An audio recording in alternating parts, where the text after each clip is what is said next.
আসসালামু আলাইকুম প্রিয় দর্শক, জানিয়ে দিব এখনকার আলোচিত সকল দেশীয় খবর। শুরুতেই জানিয়ে দেব সংবাদ শিরোনামগুলো। দেশের মাটিতে তারেক রহমান, সিলেট থেকে ঢাকার পথে তারেক রহমান। দীর্ঘ ৬,৩১৪ দিন পর বাংলাদেশের আকাশে তারেক রহমান। ৩০০ ফিটের পথে তারেক রহমান এবং তারেক রহমানের গমনাগমন এলাকায় ড্রোন ওড়ানো নিষিদ্ধ। ফুলের মালা দিয়ে তারেক রহমানকে বরণ করলেন শাশুড়ি। প্রিয় দর্শক, এতক্ষণ দেখছিলেন সংবাদ শিরোনামগুলো, এখন জানাবো বিস্তারিত খবর।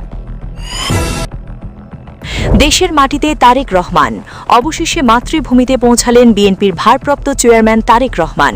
দীর্ঘ প্রায় ১.৫ যুগ পর ঢাকার মাটিতে পা রাখলেন তিনি। আজ বৃহস্পতিবার বেলা ১১টা ৩০ মিনিটের দিকে তারেক রহমান বাংলাদেশ বিমান এয়ারলাইন্সের ফ্লাইটে ঢাকার হজরত শাহজালাল আন্তর্জাতিক বিমানবন্দরে অবতরণ করেন।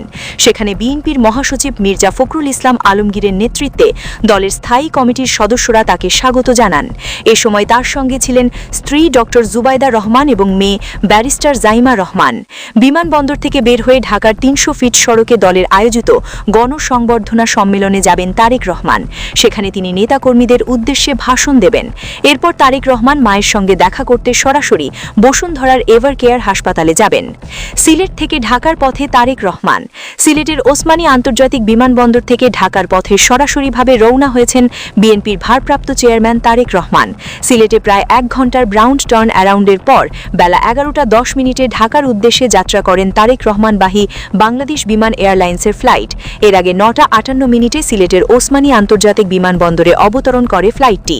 বুধবার স্থানীয় সময় সন্ধ্যা ৬টা ৩৬ লন্ডনের হিথ্রো বিমানবন্দর থেকে বাংলাদেশ বিমানে করে ঢাকার উদ্দেশ্যে সপরিবারে যাত্রা করেন বিএনপির ভারপ্রাপ্ত চেয়ারম্যান তারেক রহমান। দীর্ঘ ৬,৩১৪ দিন পর বাংলাদেশের আকাশে তারেক রহমান। দেশের আকাশ সীমায় প্রবেশ করেছেন বিএনপির ভারপ্রাপ্ত চেয়ারম্যান তারেক রহমানকে বহনকারী বিমান। আজ বৃহস্পতিবার বাংলাদেশ সময় সকাল ৯:৩০টার দিকে উড়োজাহাজটি দেশের আকাশ সীমায় প্রবেশ করে। দেশের আকাশে প্রবেশ করে নিজের ভেরিফাইড ফেসবুকে তারেক রহমান লিখেছেন, দীর্ঘ ৬,৩১৪ দিন পর বাংলাদেশের আকাশে ১৭ বছর পর ঐতিহাসিক স্বদেশ প্রত্যাবর্তনে রয়েছেন বিএনপির ভারপ্রাপ্ত চেয়ারম্যান তারেক রহমান। বিমানবন্দরে পরিবারসহ তারেক রহমানকে স্বাগত জানিয়েছেন বিএনপির স্থায়ী কমিটির সদস্যরা।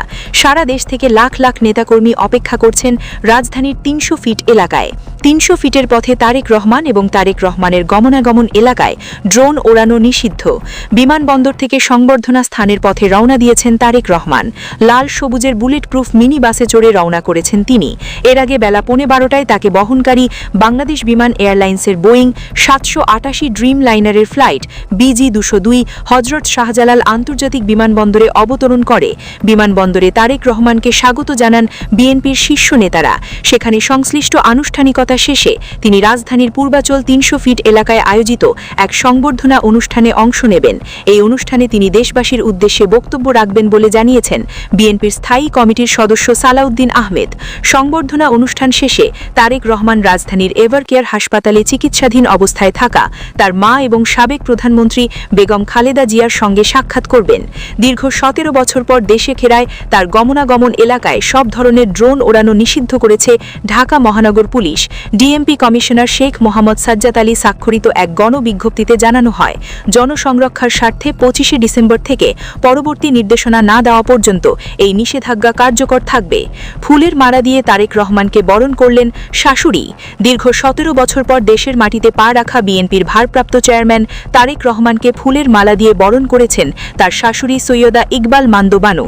ঢাকার হজরত শাহজালাল আন্তর্জাতিক বিমানবন্দরে পৌঁছালে তাকে বরণ করে নেন স্বজন ও দলের নেতাকর্মীরা।